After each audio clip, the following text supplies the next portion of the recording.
This isn't the story of grand battles or glittering balls, but of whispered prayers in sick rooms, strange jawlines immortalized in portraits, and royal daughters born into a gamble their parents never admitted losing. You'll stand beside the cradle of Spain's Mariana of Austria, shipped off at 15 to her own uncle, praying for a healthy heir. You'll listen to the doctors at Versailles debating the wisdom of another cousin match for Louis XIV's niece.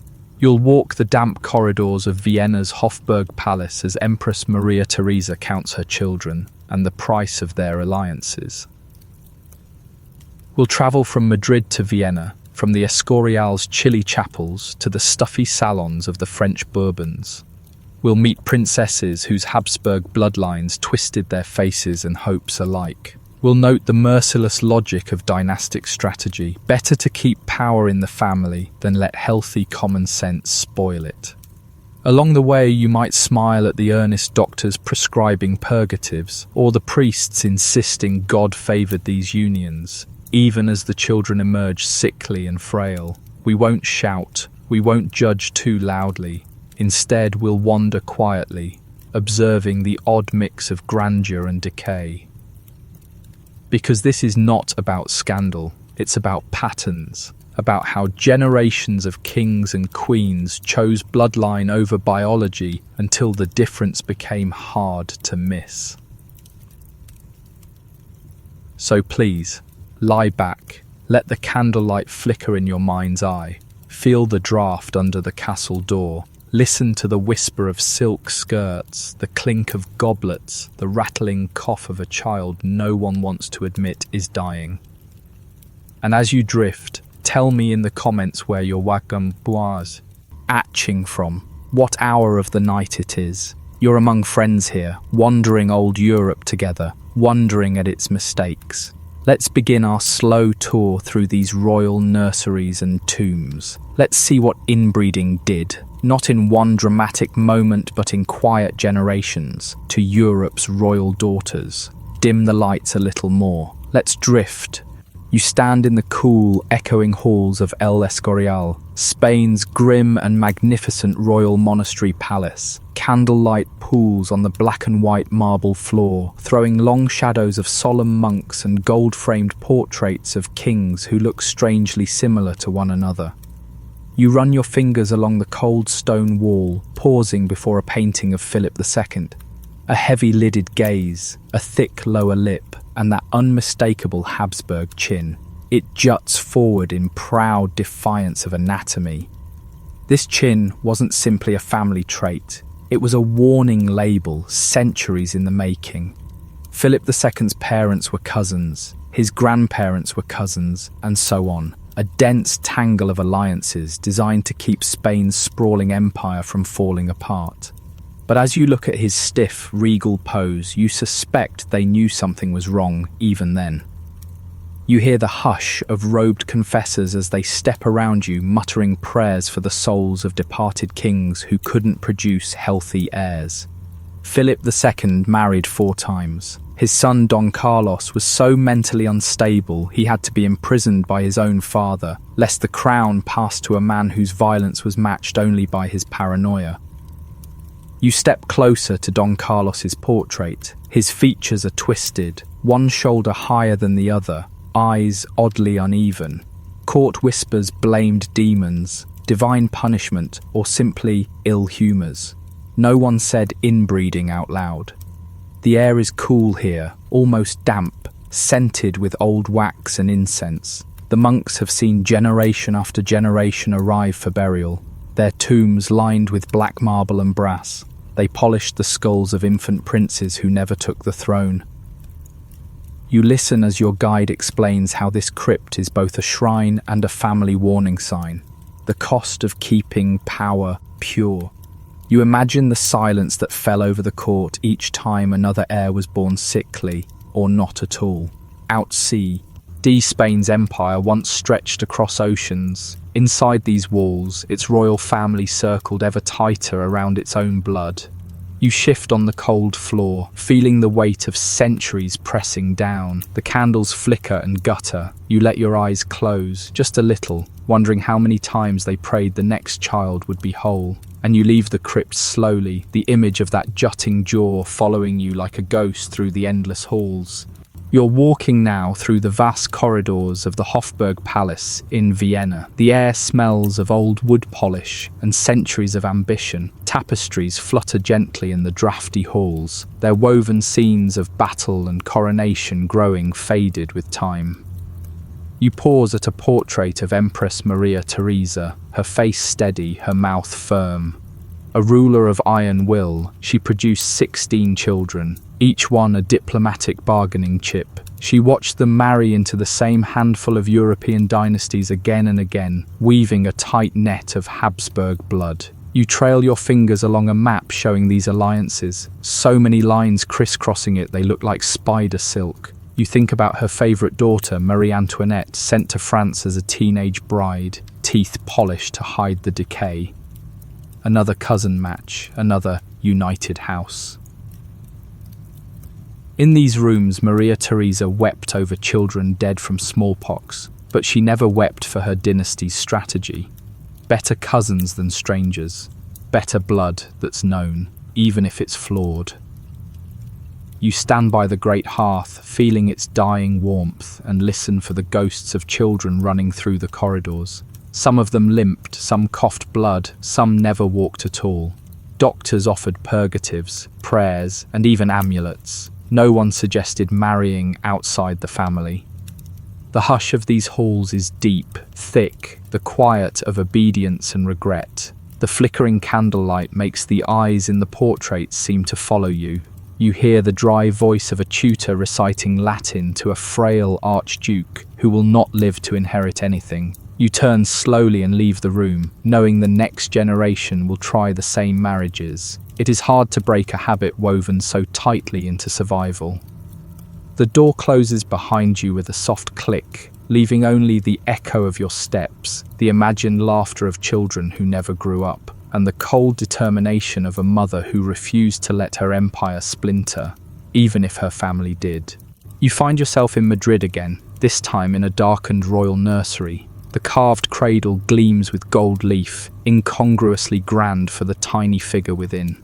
A nurse hovers, muttering a quiet prayer in archaic Castilian. You bend closer and see the sickly infant. This is Mariana of Austria's child. Mariana herself was sent from Vienna to marry her uncle, Philip IV of Spain, to keep the Habsburg line safe. She was 15, barely older than a child, taught that duty was everything, even if the duty was marrying a man twice her age and sharing his blood in more ways than one. You stand by the window, its shutters warped with age, and watch a thin shaft of winter sun fall on the nurse's face. She looks exhausted. She has seen too many babies struggle to breathe.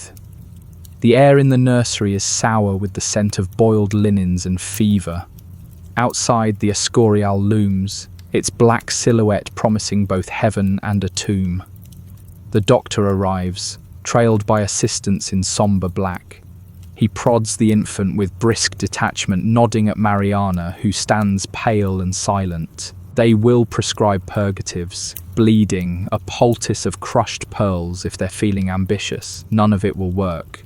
You close your eyes and listen to the scraping of quills recording births and deaths in immaculate ledgers. Even failures must be catalogued. When you open them, Mariana is at the cradle, whispering to the child in German-accented Spanish. You see the weight in her eyes, not just fear for this life, but for Spain itself. If this baby dies, the dynasty frays. If he lives, perhaps he will be as broken as his ancestors. A cold draft rattles the shutters. You step away, leaving Mariana to her vigil. The candlelight trembles, casting monstrous shadows on the painted walls. Outside, the empire rots at its edges. Inside, they cannot even breathe a healthy air. You cross the channel now to England's misty green and stand inside a chilly 17th century chapel in Whitehall Palace. The air smells of damp stone and candle smoke. Here, cousin marriages were less extreme than on the continent, but not absent. You watch Mary II marry her first cousin, William of Orange. Both are grandchildren of Charles I, who lost his head for divine right. Now his descendants try to reassert it by uniting the bloodline again.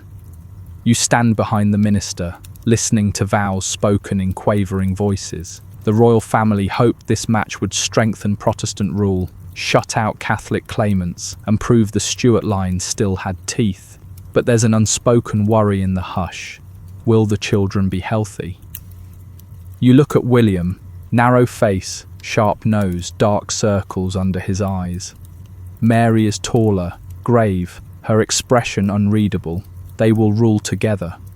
But their union will yield no surviving heirs. Mary will die childless, and William will follow without an heir of his own, ending that branch of the line. The cold wind seems to whistle through the chapel as if in mockery. You trace the wooden pews with your hand, feeling their dampness. England's royal bloodline will eventually jump to distant cousins in Germany. Safer blood perhaps, but a tacit admission that cousin marriage had failed to produce viable heirs. A courtier clears his throat uncomfortably behind you, as if aware you're thinking treason. The portraits on the walls are unblinking. The candles flicker and hiss. The couple's hands are joined, but they are shivering. You leave the chapel quietly, listening to the final amen. Outside, London's fog closes in, swallowing the outlines of carriages and watchmen. Another royal gamble made, another line to be redrawn when the heirs don't appear. You wonder if they understood what they were doing, or if they simply hoped. You find yourself in the opulent but draughty corridors of Versailles, the grandest stage for royal marriages in Europe. The air here smells of beeswax polish and powder, overlaid with the faint, sour reek of too many bodies crammed into gilded salons. You follow a line of ladies in waiting as they chatter about dowries and family trees. Every match is a matter of state. They know all too well who is marrying a cousin and whether the blood is too close, even for royal tastes. You pause at the portrait of Louis XIV's niece, Marie-Louise d'Orléans, married off to Charles II of Spain. She looks young, terrified, wearing stiff brocade that seems to crush her shoulders. Her husband is famous for his deformities, his drooling, his inability to chew properly, all the cost of generations of Habsburg intermarriage. Louis XIV sent her with fanfare, but privately admitted he didn't expect her to produce a healthy heir. He just wanted influence in Madrid. You wander through Versailles' Hall of Mirrors, your footsteps muffled by rich carpets. Courtiers bow and smirk, gossiping about Marie-Louise's fear of her husband, about the endless rituals designed to coax a child from a doomed union. The mirrors reflect your tired face back at you from 1,000 angles, like a court that cannot see its own failings clearly. You pause by the tall windows. Outside, the gardens are clipped into rigid patterns, as unnatural as the marriages inside. A servant passes with a candle, the light bobbing and throwing strange shadows. You listen to the rustle of silk skirts, the scrape of a violin in the next room. Everyone knows Charles II is unlikely to father anything but despair, but the alliance demands the marriage, and so Marie-Louise cries herself to sleep in a foreign land. You let out a slow breath, feeling the chill from the window glass. Versailles gleams, but you can smell the rot beneath, the guilt, and you drift on, leaving the hall behind, imagining the lonely prayers of a girl married to a dynasty's ghost. You find yourself deep in the Escorial's royal crypt again. The air is cold and still, heavy with incense residue and the iron scent of age. Your lantern throws wavering light on rows of black marble tombs, each polished so smooth they reflect your face like water. Here lie the Spanish Habsburgs, in stacked, orderly rows, kings, queens, infants who lived only days. You pause at the niche labelled Infantes, the smallest coffins packed tightly together. You run a hand along the inscriptions, noting how many names repeat: Carlos, Felipe, Maria. as though they hoped that by naming them the same, they might break the curse. A monk shuffles nearby, murmuring a prayer for the souls interred here. He doesn't glance at you, too accustomed to visitors seeking history or penance. You peer into the shadows and picture Mariana of Austria visiting this place, perhaps to pray for her own lost children. She must have known that death lurked behind every birth. Candles sputter and hiss, their flames bowing to unseen drafts. The hush is thick with both reverence and regret.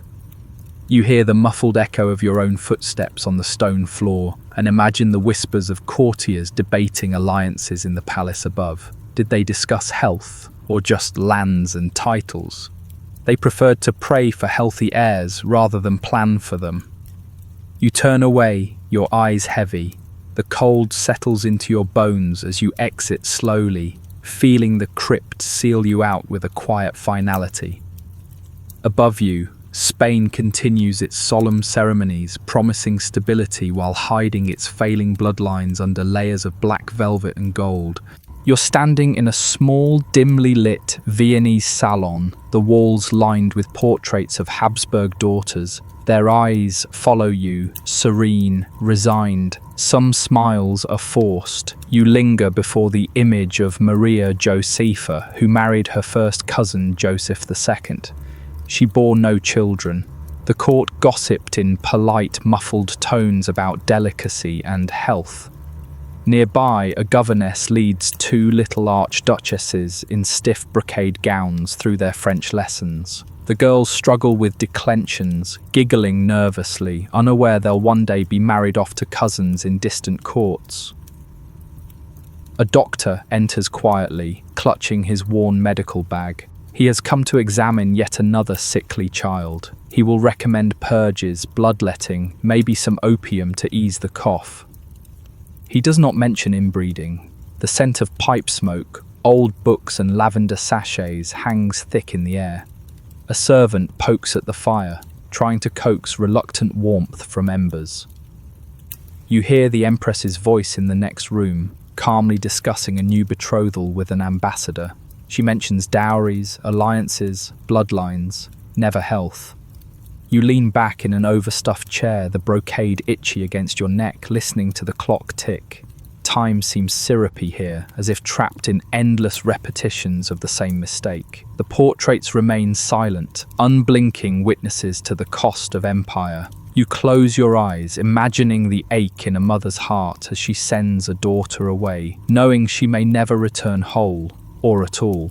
Now you're walking down a damp stone corridor in the Royal Alcazar of Madrid. The walls ooze moisture. The torches gutter in their sconces, sending soot marks up the ancient masonry. A servant leads you toward the royal apartments, whispering about Charles II of Spain. He was the culmination of generations of Habsburg marriages. Even the priests stopped insisting it was God's plan and simply prayed for relief. You enter his audience chamber, absurdly grand for the frail man who sat upon that throne.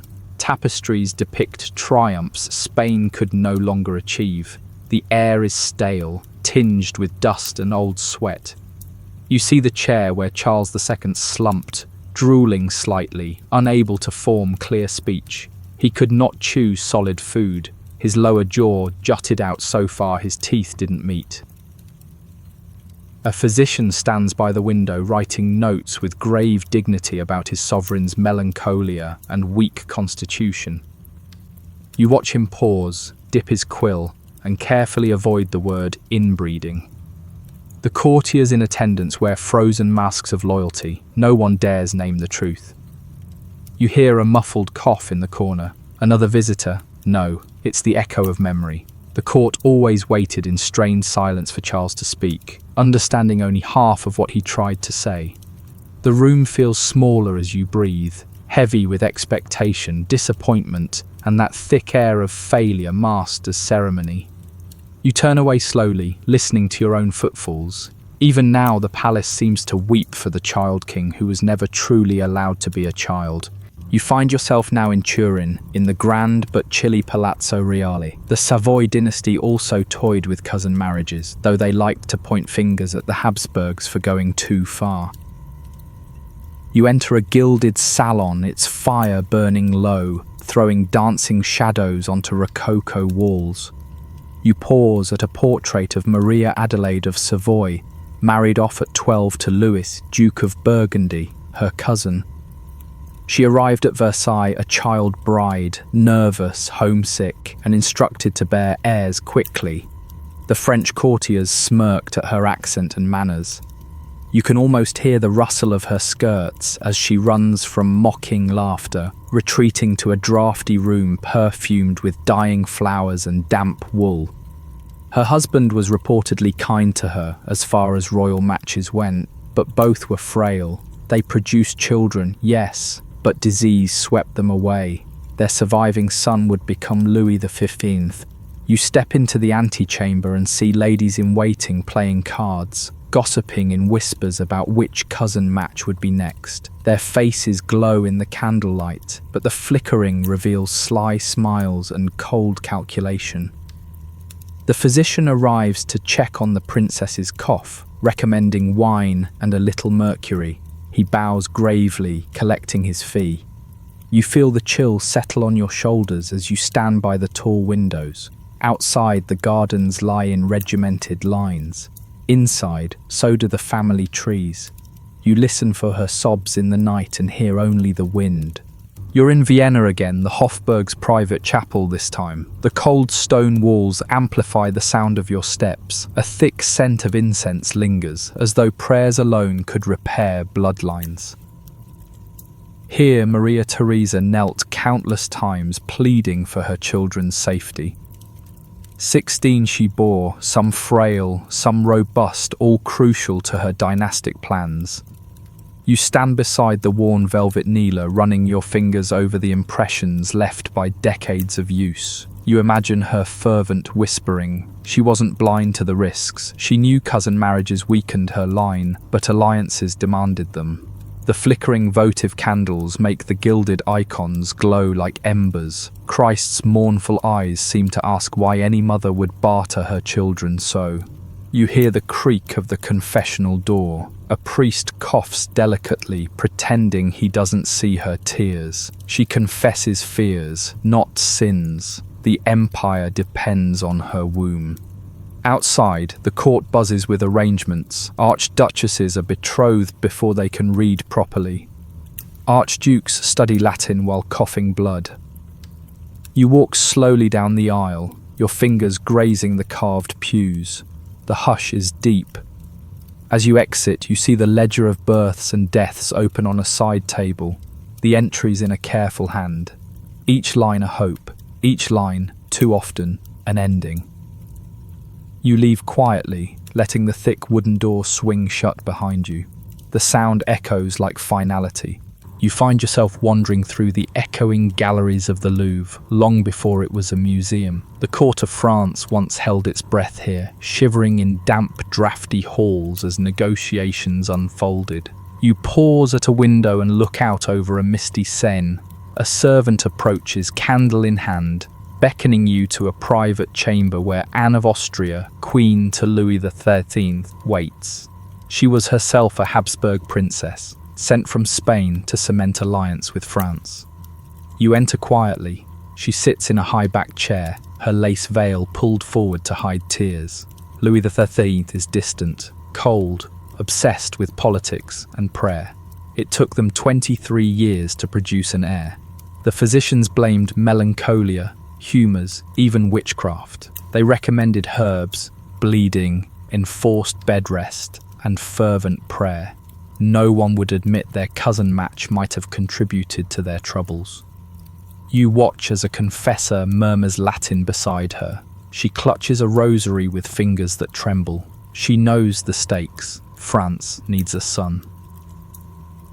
You move closer, hearing the crackle of the hearth, smelling wet wool drying on chairs. The air is stuffy yet chill, oppressive with expectations. When she finally conceives Louis XIV, it's heralded as a miracle. proof of God's favour. But even the Sun King knew the limits of dynastic pride. His own offspring would die young or sickly, despite careful cousin matches meant to keep Bourbon blood strong. You turn away from Anne of Austria's bowed head, the candle flame guttering in the draught. You leave her to her prayers, hearing the rustle of her skirt on the stone floor. Outside, the corridors wind on forever, filled with servants who know better than to speak their thoughts aloud. You're in the Gran Salón de los Espejos, the Hall of Mirrors in Madrid's royal palace. The polished floor reflects golden chandeliers, their flames trembling in the stillness. You watch courtiers gather for a royal betrothal announcement. The guests murmur politely, knowing the bride and groom are cousins, but pretending it is merely tradition, not strategy. A herald intones the match. Another Habsburg daughter, barely 16, sent off to marry a cousin in Naples. She stands rigid, pale, eyes fixed on the floor. Her silk gown rustles with each nervous breath. You move among the guests, listening to the polite lies. Such a handsome pair, one whispers, though the boy groom looks sallow and thin. A fine alliance, another says, ignoring the doctor's warnings about bloodlines.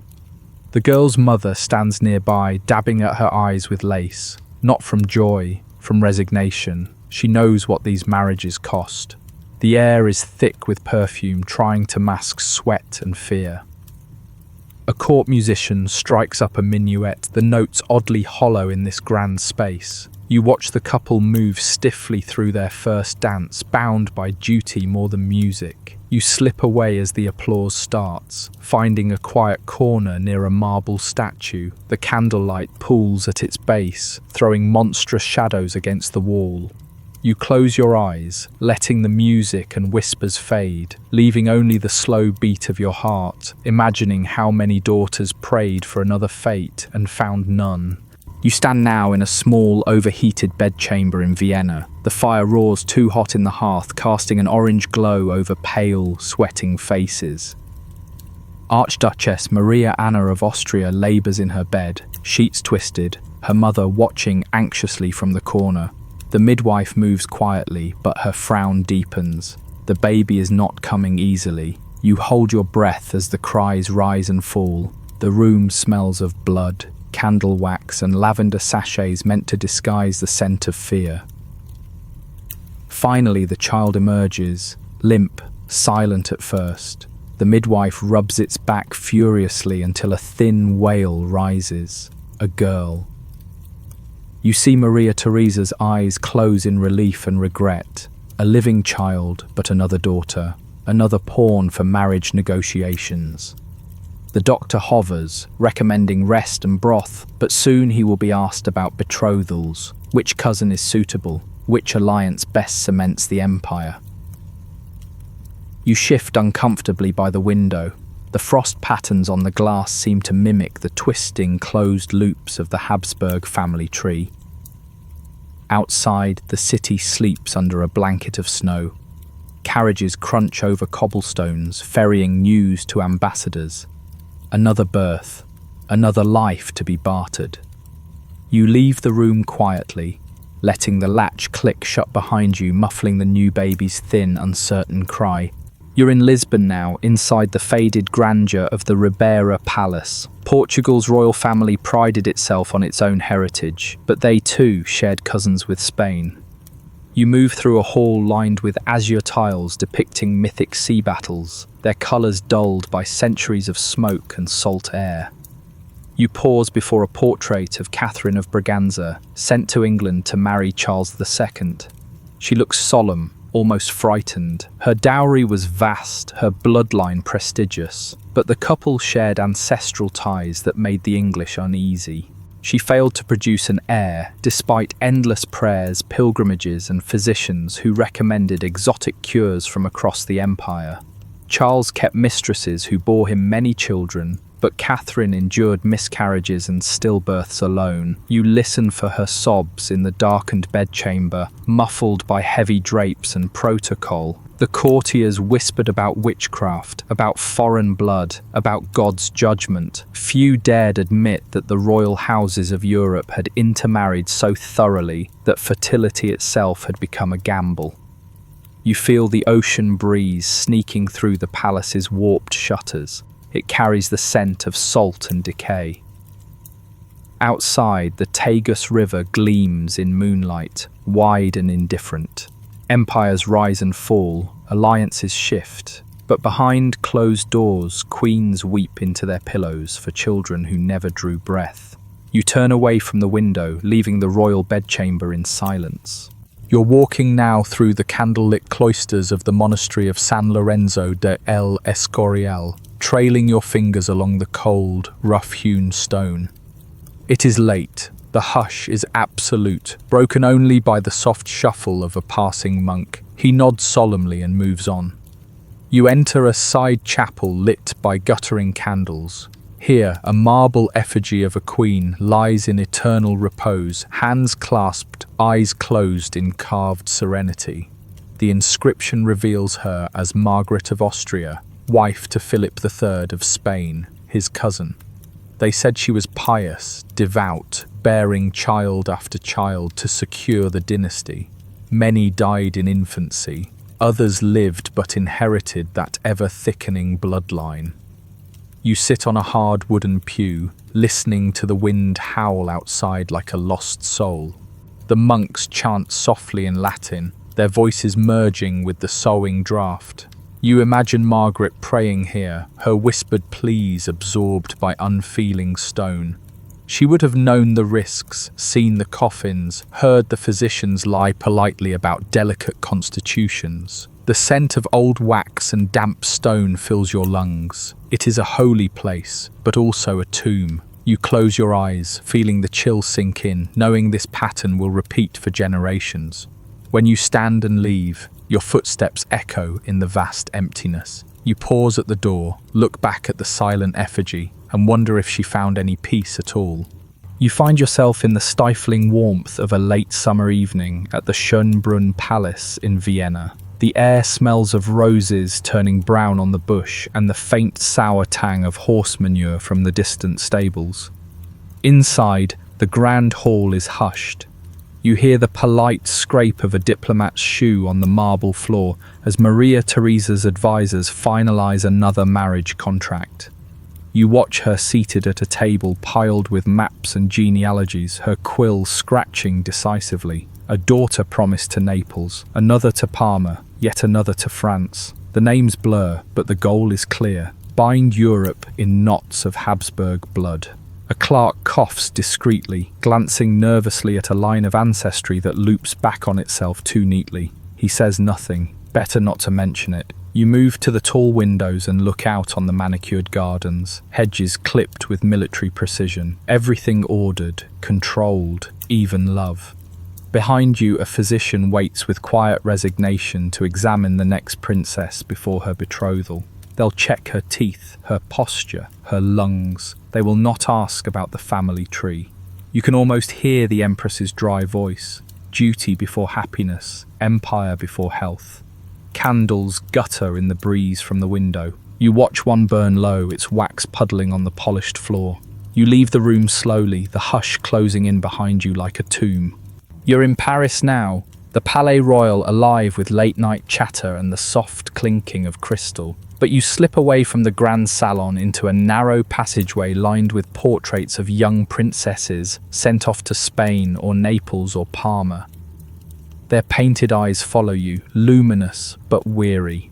You stop at one marked Louise Elizabeth of France, married at 12 to the Duke of Parma, her cousin. She left France a child and returned years later to die of consumption at 32. Her marriage was said to strengthen ties with Spain. It also ensured the Habsburg Bourbon bloodlines circled back on themselves yet again. You lean close, examining the fine brushwork on her gown, the stiff, formal smile on lips that probably trembled. From the salon, you hear laughter. Court ladies discuss new betrothals, remarking on advantageous matches, while ignoring the sickly pallor of certain heirs. A footman passes with a tray of wine, eyes downcast. He knows better than to speak.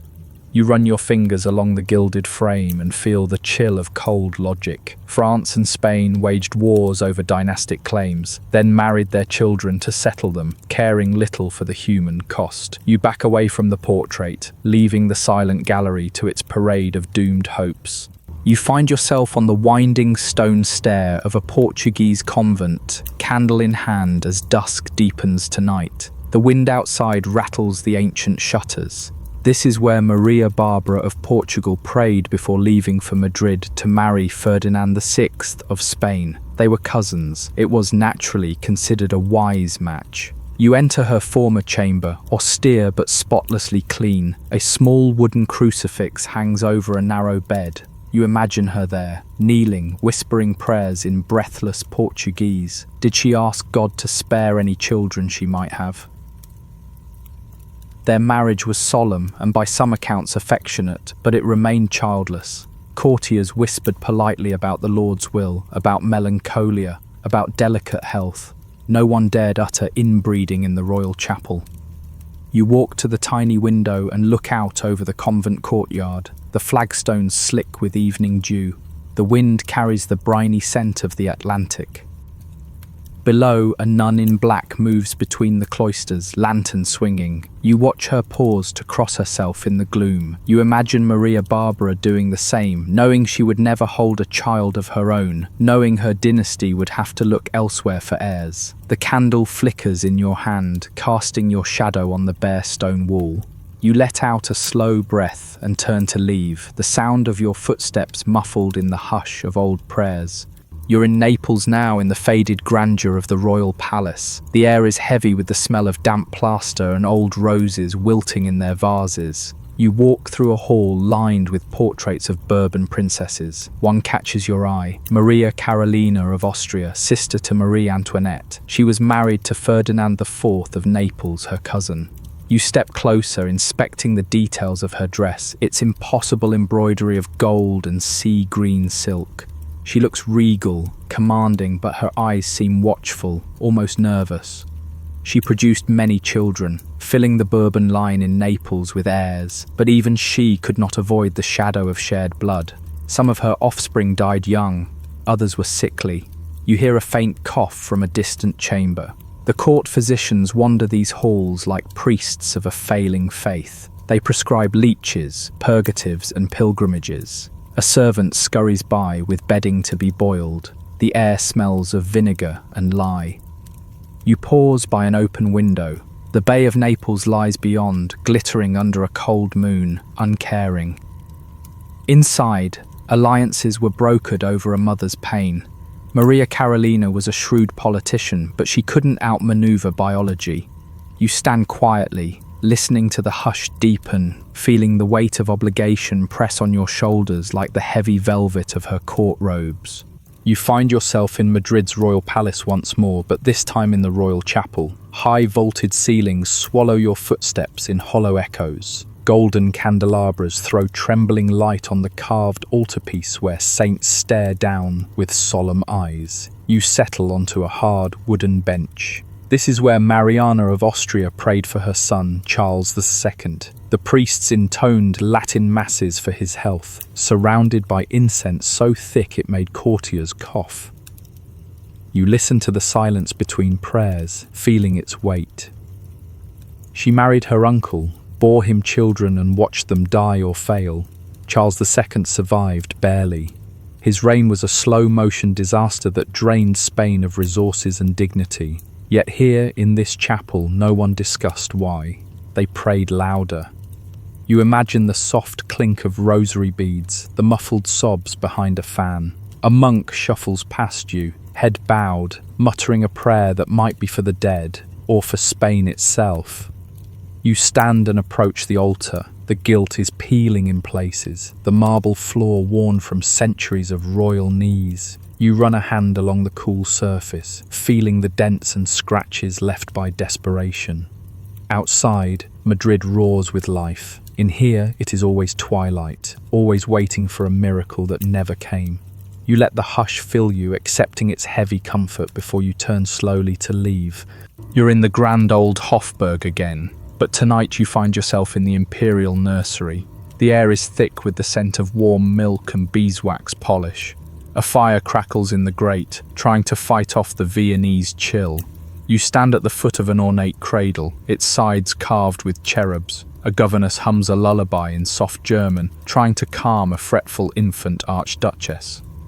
Maria Theresa visits, regal even in her heavy dressing gown. She bends stiffly, placing a hand on the baby's brow. You see the calculation in her eyes, another daughter to be married off for alliance, another promise inked in blood. She asks the governess about the child's health in a voice that brooks no evasion. The governess hesitates. The baby is frail, small for her age, but she says only, "She is delicate, Your Majesty." You watch Maria Theresa nod gravely. There will be plans made anyway. Naples, Parma, France. Someone will need this Habsburg bride. You move to the hearth and feel its heat on your palms. The fire crackles and spits, sending shadows skittering across the walls. Beyond the door, a physician waits with his bag of tools, leeches, herbs, opium. He will nod solemnly at Maria Theresa's questions. He will not suggest marrying outside the family. You listen to the lullaby, slow and sad, and you think it sounds like a prayer no one believes will be answered. You leave the nursery quietly, the hush behind you settling like dust on ancient floors. Now you're standing in the gallery of the Escorial once again. The portraits lining the walls are solemn, unblinking, kings and queens, each with a face eerily like the next. You pause before the painting of Philip IV of Spain. His eyes are tired, heavy-lidded, the famous Habsburg chin in full bloom. He married Mariana of Austria, his niece. The union was considered a triumph of dynastic strategy, though even court poets struggled to make it sound romantic. You listen for the whispers of old courtiers. It will secure the succession, they murmured. It will bind the empire. You turn from Philip's portrait to Mariana's. She looks younger, paler, resigned. You imagine the moment she arrived from Vienna, 15 years old, forced to smile through her fear. They produced Charles II. You know the rest. A monk passes behind you, chanting quietly, his voice swallowed by the vastness of the hall. You follow him with your eyes, watching the candlelight flicker on polished floors. The air smells of old incense and cold stone. You wonder how many visitors pause here, noticing the strange sameness in these regal faces. You let your breath out slowly. You know the cost of keeping power in the family. You're at Versailles again, but this time in a small private salon lined with gilt-edged mirrors. The reflections bounce candlelight in dizzying patterns, making the room seem larger and emptier. A cluster of ladies-in-waiting are gathered around the Dauphine, Marie Antoinette's mother-in-law, who is arranging yet another match for her children. You stand at the edge, listening as they debate bloodlines in hushed, refined French. He is her cousin, yes, but not too close, one says brightly. It is a perfect alliance. No one mentions the older cousin matches that produced weak chins and fragile constitutions. You move to a chair in the corner, watching as a young princess is summoned to have her posture inspected. She stands rigid, eyes downcast. The court physician nods approvingly. He doesn't ask about family history. Outside, the wind rattles the tall windows. A violinist plays something mournful in a distant salon. You catch sight of your reflection in the mirror, tired, somber. It suits the room. You listen to the final negotiations. Dowry amounts, trade concessions, the promise of heirs, no mention of happiness. You close your eyes, letting the music and chatter blur into a dull hum, imagining the fate sealed with every polite agreement. You're in the dim antechamber of a royal birthing room in Naples. The air is close, thick with the coppery scent of blood and the sharp tang of burned tallow. You listen to the moans of a young queen inside. She's Austrian, Maria Amalia, yet another of Maria Theresa's many daughters, sent south to marry her cousin Ferdinand. A midwife bustles past you, face drawn and sweaty. She clutches a bowl of water that sloshes red as she moves. Outside the door, courtiers whisper anxiously. Naples needs an heir. An alliance cemented in blood must bear fruit. You stand quietly as the cries intensify, then subside into exhausted sobbing. Finally, the midwife emerges, wiping her hands on a bloodied cloth. A weak cry follows her, a living child for now. The relief in the room is palpable, but cautious. You hear a priest begin a prayer of thanksgiving, voice low and grave. He has done this too many times to celebrate loudly. The walls of the palace are damp, cracked in places. Outside, the night smells of sea salt and rotting vegetation. You step away from the door, letting the hush reclaim the corridor. The newborn's cries fade behind you, replaced by the steady, resigned pacing of courtiers already planning the next match. You're standing in a quiet crypt beneath Vienna's Capuchin church, where the Habsburgs lie entombed in ornate sarcophagi. The air is cool and damp, smelling of dust and old candle smoke. Your footsteps echo hollowly as you move between massive bronze coffins adorned with skulls and crowns. You pause before Maria Theresa's tomb. It is grand, commanding even in death. Beside her rests her husband, Francis Stephen, who, to their credit, was not her cousin, a rare move for a Habsburg.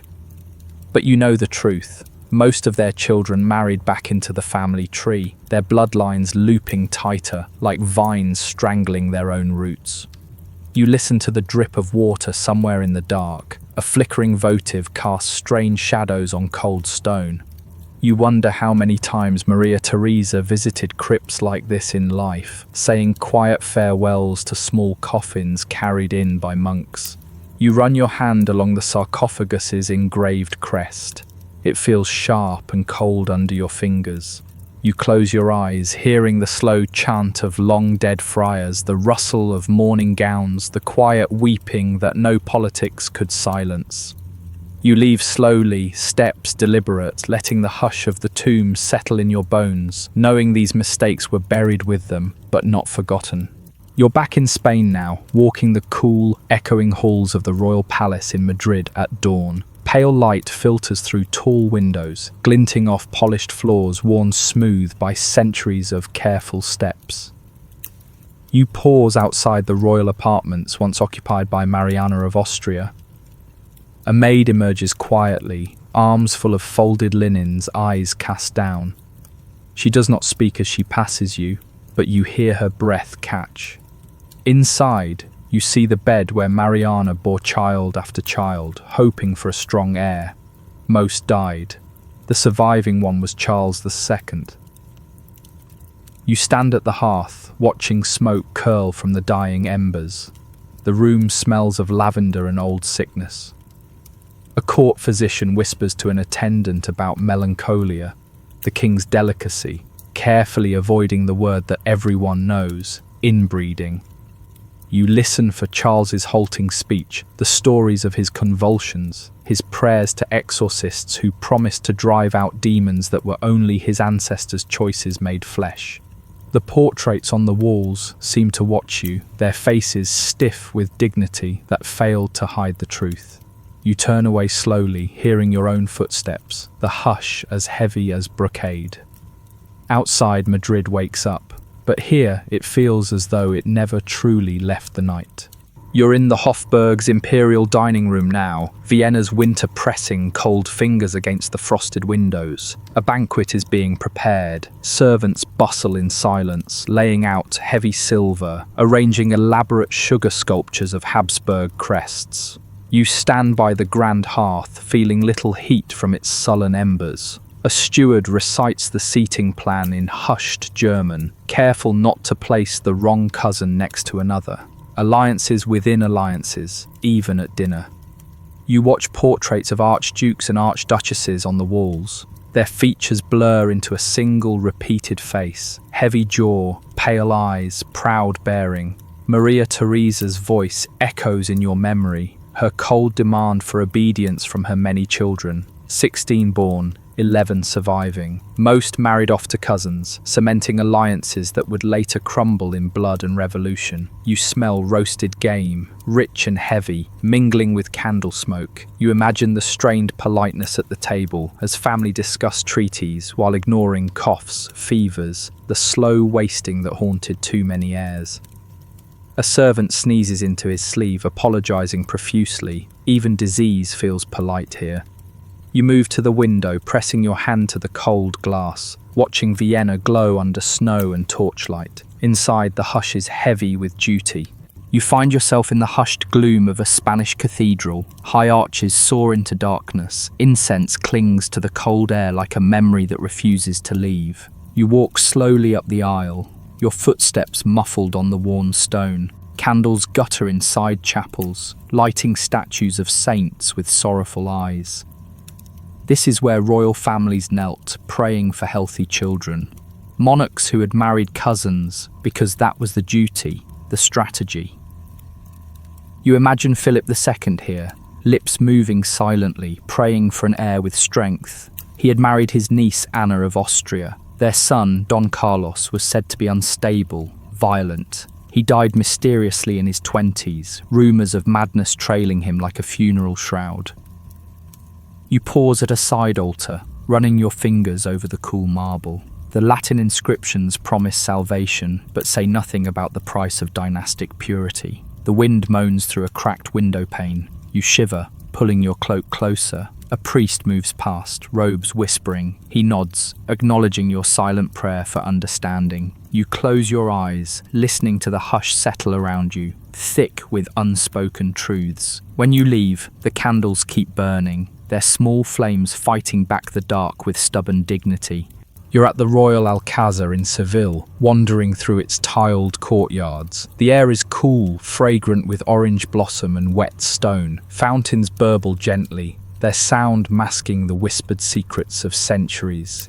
You pause in a grand chamber where portraits hang of Habsburg brides sent south to strengthen alliances. Many arrived young, already betrothed to cousins. Some adapted, others wasted away in the damp, unfamiliar climate. A court lady stands at the window, eyes scanning a letter from Madrid. She learns her daughter will marry into Naples. Another cousin match. She folds the paper with trembling hands. You move closer, hearing the fountain's song echo through the stone halls. A royal physician passes, head bowed under the weight of failures. He prescribes tonics, leeches, prayers. He never says inbreeding, though he knows. Outside, the gardens lie in perfect geometric lines, a testament to human desire to control nature. But even here, the orange trees twist in odd shapes, their roots gnarled deep in old soil. You let the scent of citrus and damp earth fill your lungs, closing your eyes. The hush is gentle but relentless. When you open them, you see the corridors stretch on, filled with ghosts of those who paid the price for empire. You're deep in the crypt of El Escorial again. The lantern in your hand casts long, unsteady shadows on stacked marble coffins. You stop at the infantario, where the tiny coffins of royal children lie in chilling rows. The air is cold, unmoving, heavy with centuries of stillness. You kneel carefully, fingers brushing the cold marble of a coffin no bigger than a cradle. No elaborate inscription, just a name, dates too close together. You think of Mariana of Austria praying above ground for babies who never thrived. Of Maria Theresa counting surviving children like assets. Of physicians prescribing poisons with solemn confidence. You hear the faint scrape of a monk's sandals in the dark. He pauses, crosses himself, and moves on without a word. The hush is absolute, broken only by your own slow breathing. You rise and turn in place, seeing the tombs stacked like boxes in a warehouse of grief. You think of how many alliances these children were meant to seal, how many treaties they represented before they even spoke their first words. You close your eyes, letting the chill sink in, the hush deepen. When you open them again, you move carefully, lantern held high, knowing you are not alone. History keeps watch here. You're in the city of Parma now, in a long, echoing hallway of the Palazzo della Pilota. Rain taps lightly on the tall windows. The palace smells of damp plaster and old varnish. You stop before a portrait of Louise Elizabeth of France, eldest daughter of Louis XV, sent to Parma at age 12 to marry her cousin, the Duke of Parma. Another careful knot in the royal web. She never liked it here. You can see it in her eyes, tight-lipped, poised, but utterly foreign. You walk the corridor she once paced alone, a girl trying to play queen. Her marriage was distant, her health delicate. Parma's court, smaller and colder than Versailles, offered little warmth. You enter her former sitting room. A tapestry of mythological lions hunting a deer covers one wall, symbolic, perhaps unintentionally. She died young, worn thin by miscarriage and melancholy. Her body was taken back to France. Her children, 2 survived, were shuffled into their own dynastic games. You hear the squeak of a servant's boot on polished stone. Someone comes to relight the sconces. Life goes on. Outside, the rain has stopped, but the clouds remain. You watch as light fades behind the mountains, and the hush deepens around you. Another pawn removed from the board. You find yourself in the back rooms of the royal palace in Naples again, this time near the schoolroom. Chalk dust floats lazily in the air. A governess scolds a coughing child gently in French-accented Italian. You peek through a doorway and see a prince, small, serious, too pale, struggling with his Latin verbs. His mother, Maria Carolina of Austria, insisted her sons be educated. It was one of her few defences against fate. You glance at the boy's tutor, a tired cleric marking a book. The boy sneezes again. The cleric looks up, then back down. Everyone is watching, always, but rarely speaking. You step into a side room where portraits of the boy's siblings line the wall. Many died before 10. The others married cousins across Europe. One was sent to Sicily, another to Tuscany.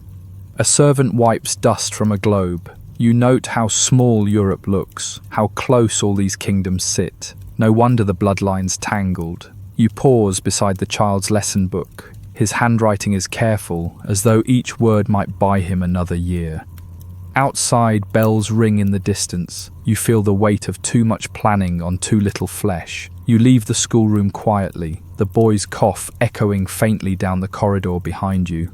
Now you're in the Palace of Versailles, standing in a quiet garden alcove beneath an overgrown hedge. The palace is awake, its windows glowing like amber eyes. You hear the shuffle of stiff skirts as a court lady approaches. Madame Victoire, daughter of Louis XV. She never married. Neither did several of her sisters. It wasn't for lack of suitors. Rather, the genetic game had turned too risky. The court had begun whispering about bourbon chins and infertile brides. You watch Madame Victoire settle onto a stone bench, her lapdog curled in her arms. She looks out at the fountain, silent and still, as though waiting for something to happen. The wind rustles the hedges. You smell wet leaves and the faint scent of fading roses.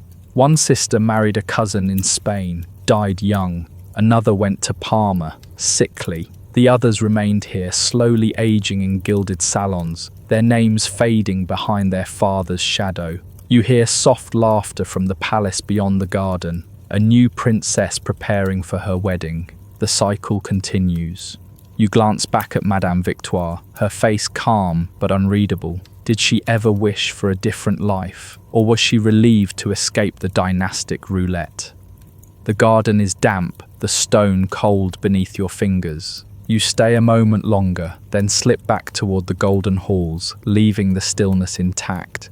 You're aboard a royal carriage now, its wheels rattling over uneven cobblestones as it approaches the Schönbrunn Palace gates. The curtains are drawn, but the candle inside casts long shadows on the velvet interior.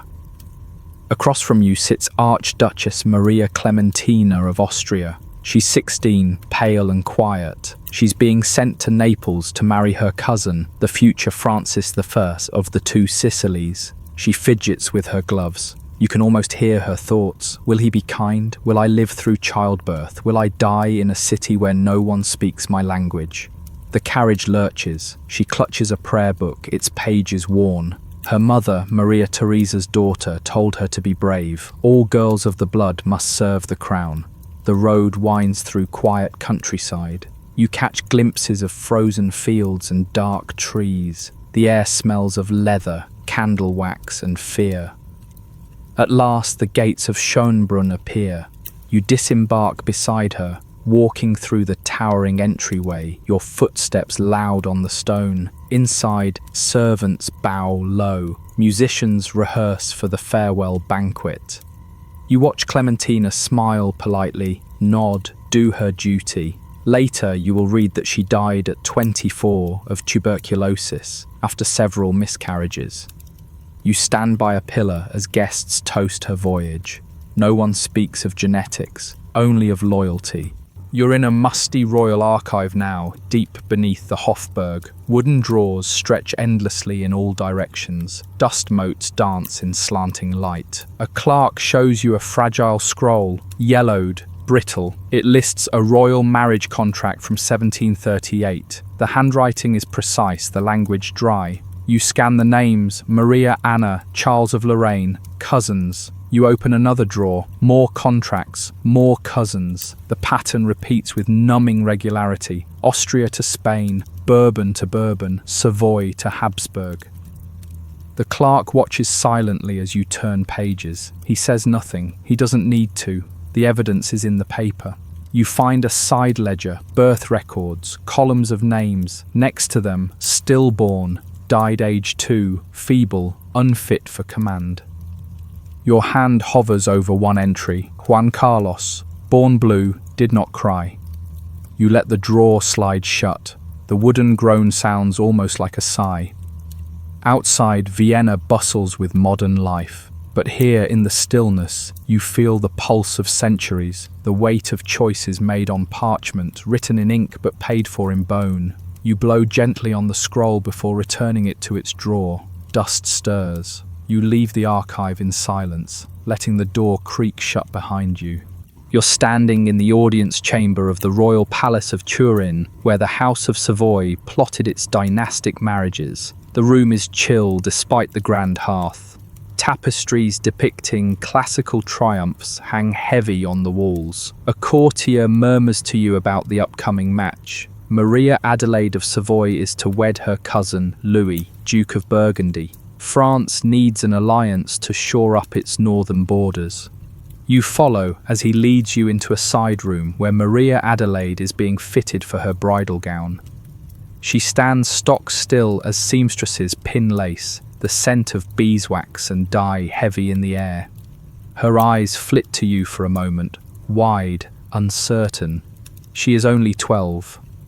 You glance at the papers on a nearby table, dowry lists, genealogies, so many names repeating in careful ink. A priest arrives to bless the union. He says little about love, only duty. You step away as candles sputter in the draught. The seamstress hushes the child to keep her from crying. Outside the tall windows, Turin lies under a grey sky, smoke rising from hundreds of hearths, all unaware of the small girl being prepared like an offering. You let your hand rest on the cold window glass, feeling the hush of inevitability press in. You're in a royal chapel in Naples now. A high, vaulted ceiling swallows every echo of your footsteps. The scent of incense clings stubbornly to the cold air. You approach the altar slowly, noting the chipped marble where generations of royalty have knelt. Here, Maria Amalia of Saxony was married by proxy to Charles III of Spain, her distant cousin. The priests called it sacred, the diplomats called it prudent. You settle on a wooden pew and close your eyes, listening to the hush. Maria Amalia was 17 when she arrived in Naples. You imagine her first night in this chapel, praying for strength for a healthy family. She had 13 children. Half died young. Even the survivors were fragile, their teeth and jaws marked by that Bourbon ancestry. A priest moves behind you, chanting softly. You watch him light a candle before a statue of the Virgin. Its wax tears run thick in the gloom. You breathe in incense, old wood, damp stone. You understand this chapel has held too many whispered prayers for the same hope. Let this child live. You rise slowly, footsteps muffled by ancient dust, leaving the silence behind you to hold its secrets. You find yourself in the chilly archives of El Escorial, lantern held high as you study faded royal account books. The scent of mould and old parchment seeps into your clothes.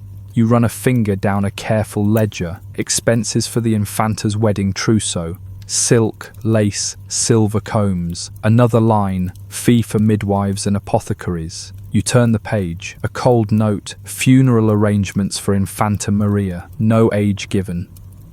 You imagine the dark carriage leaving the palace before dawn, curtains drawn, the city watching silently as it rolled toward the convent graveyard. You find another ledger with Charles II's accounts, exorcists paid in full, physicians' fees for mercury, for bleeding, ritual candles bought by the dozen. You lean back, listening to the silence press in. A mouse scuttles in the dark, even it seems hesitant. You close the book carefully, feeling the brittle paper crackle. You know these ledgers were kept with pride once, evidence of prudence and duty. Now they read like confessions whispered in the dark. You lower your lantern and leave, the scrape of your boots the only sound in the tomb-quiet archive. You're in a cramped royal bedchamber in Madrid, the windows shuttered against the cold wind off the plains. A midwife crouches near the hearth, rinsing blood from her hands in a battered copper basin. She hums a prayer between her teeth. On the grand bed, a young queen lies exhausted, her hair matted to her forehead. She is only 16, brought from Vienna to marry her uncle. A nurse cradles the newborn. The child is limp, breath raspy. Already they know she will not last. You stand quietly in the corner, the smell of sweat, blood, and ashes clinging to you. A royal physician wipes his spectacles, clearing his throat before offering polite lies. She is simply weak from the journey, he says, voice calm. The queen closes her eyes, 2 tears sliding down her temples. Outside the door, courtiers wait to hear if the air is strong. Their whispers are all politics. You hear the wind rattling the shutters, the low moan of the palace settling into its foundations. You turn away, leaving the midwife's prayer behind you, drifting down dark corridors lit only by guttering candles. You're back in Vienna, in the stateroom where Maria Theresa once held court. The ceiling soars above you, painted with triumphant allegories, but the corners are dark. You stand beside her empty chair, feeling the cold of the polished wood. She commanded armies, negotiated treaties, defied kings. But here, she was a mother first, 16 children, bargaining chips in the European game. You hear the scratch of her pen as she signed marriage contracts. She wrote with certainty, but behind her, a physician waited, silent and grim, reading the growing list of fragile infants and lost heirs. You move toward the tall window, watching the fog roll off the Danube. The city lies quiet. A servant crosses the room, his soft steps the only sound. He carries fresh candles, always darkness to push back. You pause at a map spread on the table, lines drawn in ink, borders determined by wombs and cradles. Your fingers hover over it, feeling the chill of the polished surface. You hear her voice in memory, "We must do our duty." But in the hush of the room, you wonder if she ever let herself weep for the cost. You leave quietly, the door clicking shut behind you, leaving the map unrolled on the empty table.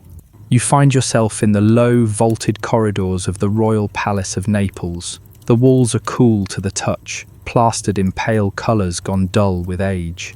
You move quietly past guards in ornate Bourbon livery. They watch you with bored solemnity. At the end of the corridor, a small room glows with candlelight. You peer inside. The royal physician bends over a ledger, tallying the health of the king's children. You hear him mutter, another with convulsions, another with fever. He dips his quill and writes carefully.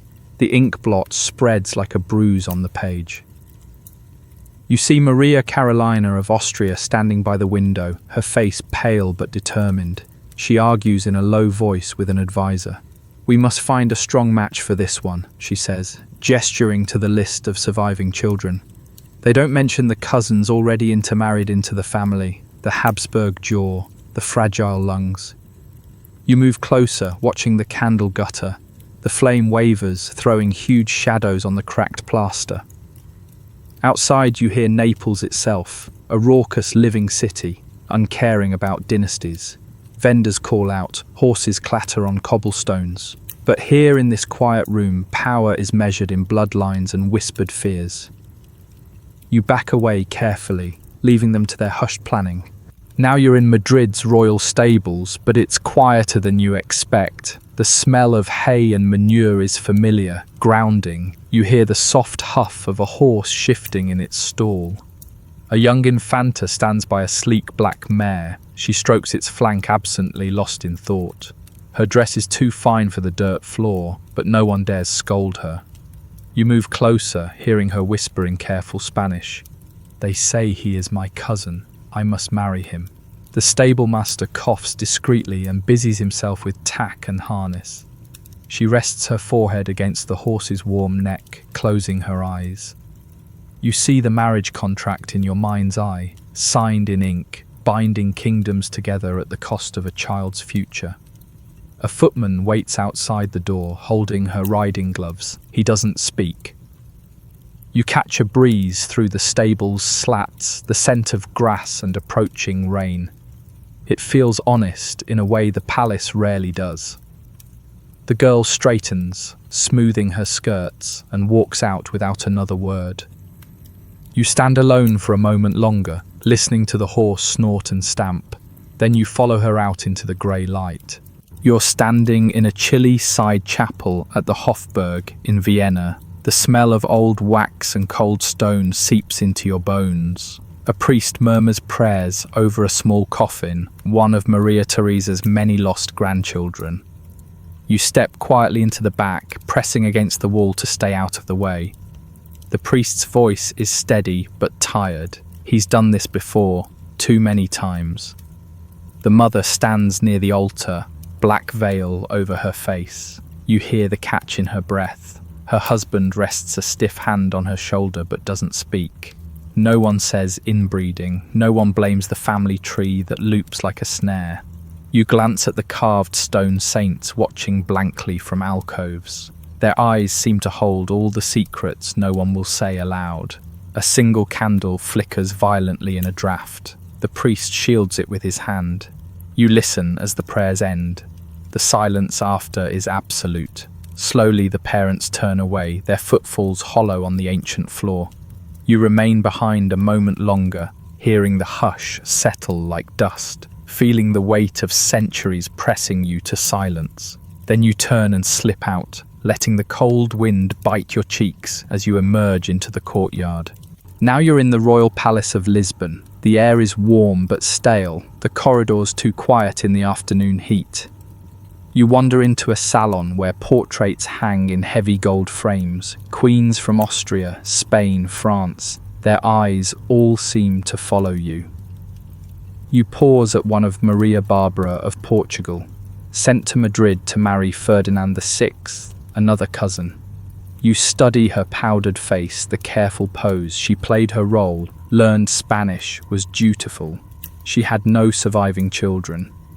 You hear a creak behind you, a servant dusting carefully around the frames. He hums a slow fado tune, the notes mournful in the hush. You glance at the window. The Tagus gleams in the distance, bright and uncaring.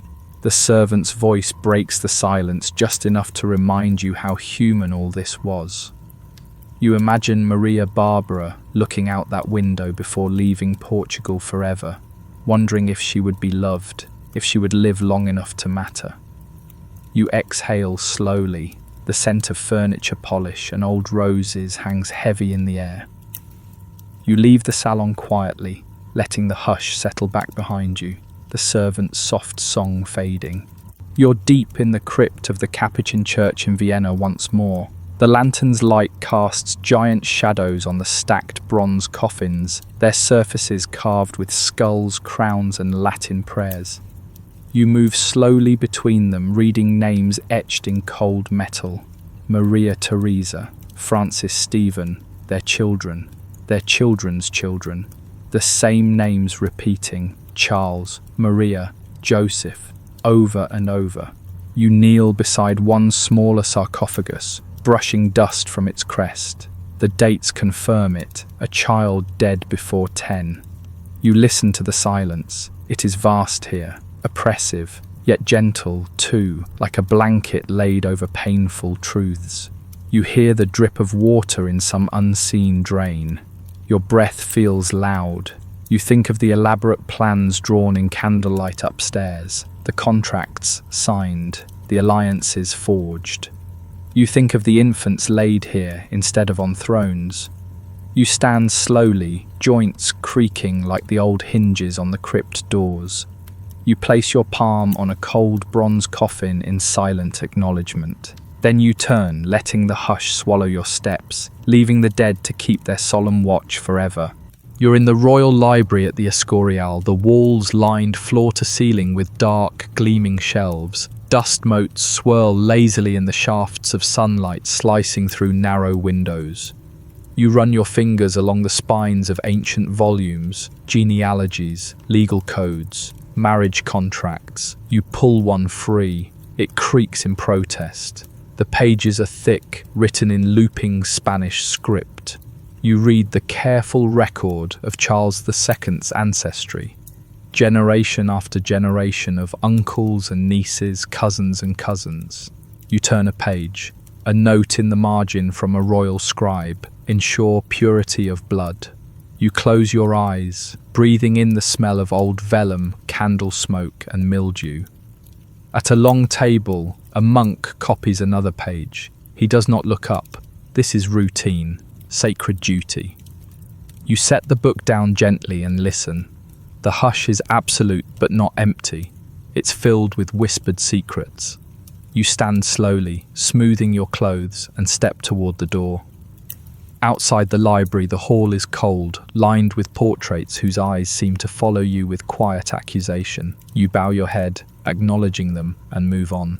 You're standing in the grand staircase of the Royal Palace of Madrid, hand resting on the smooth, worn marble balustrade. The scent of candle wax and old stone rises with the chill.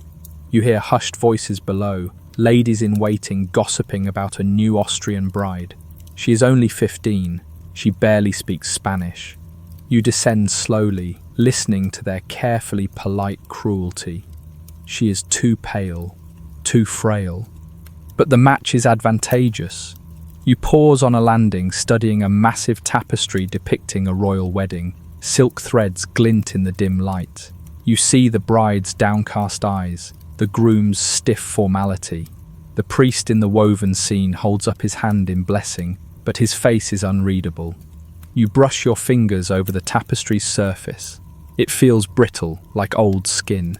A servant passes with a candle, bowing slightly without meeting your gaze. Shadows jump and scatter across the walls. You take another step down, feeling the cold marble leech warmth from your fingers. At the bottom of the stairs, the hush waits for you. You exhale slowly and continue on. You're in the private apartments of Schönbrunn Palace. The parquet floor creaks underfoot despite its careful polish. A governess sits near the window, reading softly to two archduchesses. Their pale faces glow in the weak winter light. You linger at the doorway, listening to the story. A saint's miracle. The girls' eyes are wide but unfocused. They're tired. You glance around the room. Toys carved from ivory, embroidered pillows, a harp gathering dust in the corner. On the writing desk lies a letter drafted in careful German. It's addressed to the King of Naples, offering another daughter's hand in marriage. The ink is still wet. You move to the hearth, warming your palms over dying coals. The air smells of lavender sachets, old wood, and something sharper. Fear, maybe. The governess closes the book. She smooths the girl's hair. "You will do your duty," she says gently. They nod. They've heard it before. You look outside the window. The gardens are hushed under frost, the statues wrapped in straw for the winter. You wonder if even marble can crack from too many cold seasons. You turn away before the silence becomes too loud. You're in the grand corridor of Versailles, its mirrors reflecting hundreds of flickering candles. The air smells of beeswax and stale perfume. You walk slowly, your shoes muffled on the thick carpet. Ahead, a chamber orchestra tunes quietly. The notes drift through the hall like ghosts. You pause before a massive portrait of Louis XIV's grandchildren. Rows of royal children, all cousins, all potential pieces on the marriage board. You study their faces. Some smile shyly, some look terrified. All wear finery too heavy for such small shoulders. A courtier stands beside you, explaining in hushed French that many died before they could marry. Others were sent to Spain, Parma, Savoy, always cousins, always duty. You nod silently, eyes tracing the small repeating features, the bourbon chin, the solemn eyes. A violinist strikes a minor chord, the sound vibrates in your ribs. You move down the hall, watching the reflections multiply endlessly. The candles blur in the mirrors until you can't tell which flame is real. You let your breath out slowly and keep walking, the music fading behind you. You're in a cramped, smoky writing chamber in Vienna. The walls are lined with ledgers and maps, corners lost in shadow. A clerk scratches with a quill at a small wooden desk, eyes red from candlelight. You step closer, peering over his shoulder. He is writing up another marriage contract. You read the names, Maria Leopoldina, her cousin in Tuscany. The clerk sighs, stretches his cramped fingers and dips the quill again. The ink shines black as blood. Stacks of similar contracts line the desk. You see dates, dowries, territories. You touch one at random. The paper crumbles slightly, old and brittle. A window is cracked open. The night air drifts in, carrying the distant bells of St. Stephen's, cold, clear, indifferent. The clerk shivers. He pulls his cloak tighter, but keeps writing, always writing. You stand in silence, listening to the scratch of the quill, the soft flutter of candle flames. When he finally pauses to wipe his brow, you see his ink-stained fingers tremble. You back away quietly, letting the hush of the room swallow you. You slip out into the cold corridor, closing the door gently behind you.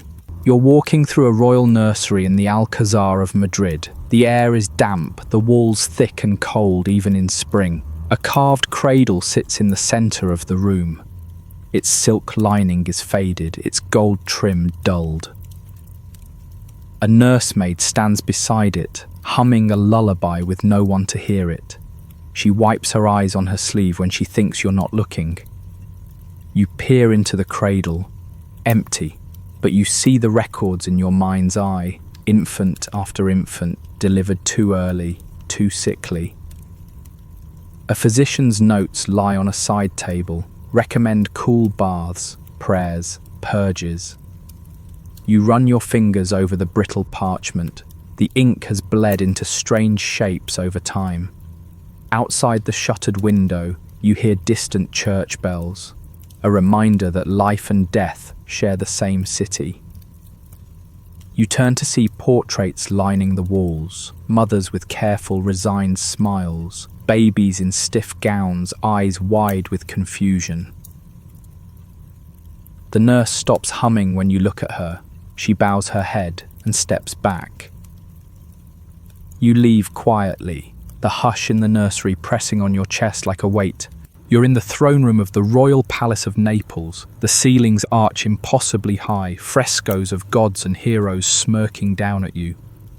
The marble floor is polished to a mirror. You see your own reflection wavering, unsteady. In the center of the room stands the throne itself, empty but imposing. You approach slowly, velvet, gilded wood, crafted to hold the weight of empire. You lay your fingers on its armrest, cold, smooth. You remember who sat here, Francis I of the Two Sicilies, grandson of Maria Carolina of Austria, married to his double first cousin. You see them in your mind. Awkward silences at dinner, advisors avoiding mention of miscarriages, physicians blaming the southern heat for every failure of health. The room smells of wax and old smoke. You turn in place slowly, seeing rows of courtiers carved into frescoes along the walls, all watching, all silent. The hush feels judgmental, or maybe it's pity. You step back from the throne carefully, bow your head for no one in particular, and walk out, leaving the grandeur behind you. You find yourself in a royal antechamber in Vienna, the floor creaking under your weight despite centuries of care. A governess sits in a low chair near the hearth. She sews quietly, her needle glinting in the candlelight. Across from her, an archduchess, no older than 12, recites Latin declensions. Her voice is thin, uncertain. You move closer, listening to the hush between words. The fire pops once, startling them both. The governess clucks her tongue. Again, please. You glance at the writing desk in the corner. Letters lie open. Negotiations with Tuscany, Parma, Spain. The girl finishes her lesson, lowers her eyes. She's been told she's to marry her cousin. She says nothing. You smell scorched wool from the hearth, the tang of ink from the letters. The governess pats the child's hand with careful affection. We do what we must. You look at the small shoes lined up by the door, ready to travel anywhere the family needs. You back away slowly, letting the hush reclaim the room. Outside, the corridor is dark, lit only by guttering candles. You're in the royal palace of Madrid again, this time in a small audience room. The walls are lined with red damask, faded at the seams. You sit in a high-backed chair, feeling the worn velvet under your fingers. Across from you stands a royal advisor, reading aloud from a marriage proposal. His voice is calm, bureaucratic. Your Highness will wed her cousin in Naples. You watch the princess nod once, face blank. She's heard this all her life. He closes the document with a soft thud. Silence. You hear a clock ticking somewhere, too loud in the stillness. The advisor clears his throat, hesitates. Your Highness, do you wish to say anything? She does not. You see her fingers clench in her lap, the only sign of life. A maid peeks in, waiting to escort her to her rooms to begin packing. The air smells of old perfume, ink, and the sour tang of resignation. You stand slowly, chair legs scraping on the polished floor. As you leave the room, you glance back once. She's still there, unmoving, her eyes fixed on nothing. You're in the quiet gardens of Schönbrunn, frost still clinging to the edges of manicured hedges. Your breath fogs in the pale dawn light. You follow a narrow gravel path lined with statues of ancient gods. They're draped in winter cloth, like bodies in shrouds. Ahead, you see an archduchess walking alone. Her steps are measured, careful. She holds a letter in her gloved hand. You come closer and see her eyes are wet. She doesn't bother to hide it. She sits on a stone bench, the letter trembling in her grip. You stand at a respectful distance. You don't need to read it to know what it says. She is to marry her cousin. The wind rustles dry leaves. A gardener's rake scrapes softly on gravel somewhere behind the hedge. She lowers the letter and lets her shoulders sag. You hear her exhale. It's not a sob, but close. You turn your eyes away, letting her have this moment. The statues watch in silence, their blank eyes offering no comfort. You stay until the wind dies down, the hush returns, and the frost begins to melt under the first pale light of day. You're in a grand but chilly salon in the Hofburg, its chandeliers unlit in the early morning gloom. You walk slowly across the parquet floor, hearing every creak. Portraits of Habsburg brides line the walls, pale, poised. Some look defiant, most resigned. You stop before one of Maria Ludovica of Austria-Este, married to her cousin, Francis II. Their union was supposed to strengthen the dynasty. You study her face. The artist gave her wide eyes, full of intelligent worry. She fought to hold on to her identity, but tuberculosis didn't care about politics. She died at 28, her letters full of fervent patriotism and private fear. You move closer. The varnish cracks in thin lines across her painted skin. A servant coughs somewhere behind a screen. He's waiting for you to finish. You place a hand lightly on the gilded frame, feeling the chill seep into your bones. Then you turn away, leaving her gaze behind you in the dim, unlit hush of the salon. You find yourself in the dim royal chapel of El Escorial. The air is heavy with centuries of incense and sorrow. You walk slowly between wooden pews carved with solemn saints. At the altar, a priest whispers a prayer for the soul of yet another Bourbon child. You pause at a small brass plaque set into the floor. It bears the name of an infanta who lived only weeks. You crouch down, running a finger over the letters. The metal is cold, almost wet with condensation. The priest finishes and bows his head. The hush is nearly absolute. You hear your own breath. You glance around at other plaques, other names, all the tiny losses hidden beneath grand domes and marble. Outside you know Spain bustles. Markets open, bells ring, life goes on. But here, time stops. You stand slowly, joints stiff, and give a small nod of respect. Then you walk out into the nave, leaving the tiny monument to keep its silent watch forever. You're in a musty royal archive in Naples, the smell of leather bindings and ink strong in the stale air.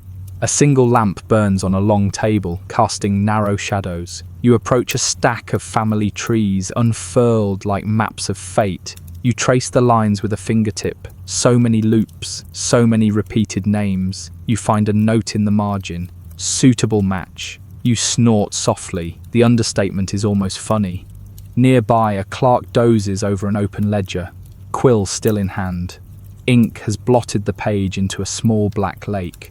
You hear distant thunder outside the heavy shutters. The room smells of storm and old promises. You lean over the ledger and read the last entry.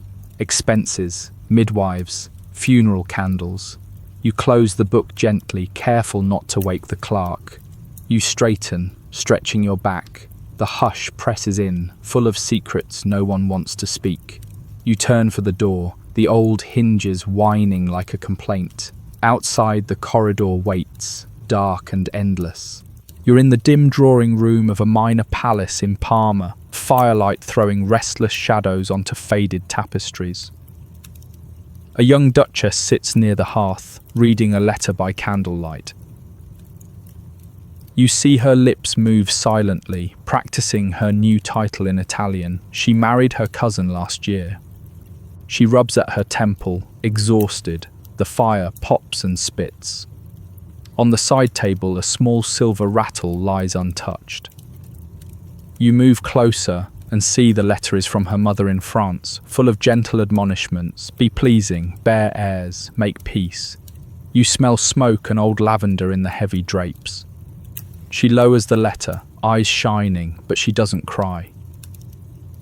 Outside, the wind rattles the shutters. The hearth hisses in protest. She draws her shawl tighter and leans back, face pale in the uncertain light. You stand quietly for a moment, watching. Then you turn away, letting her have her fragile calm. The hush follows you into the corridor, where the air feels colder than before.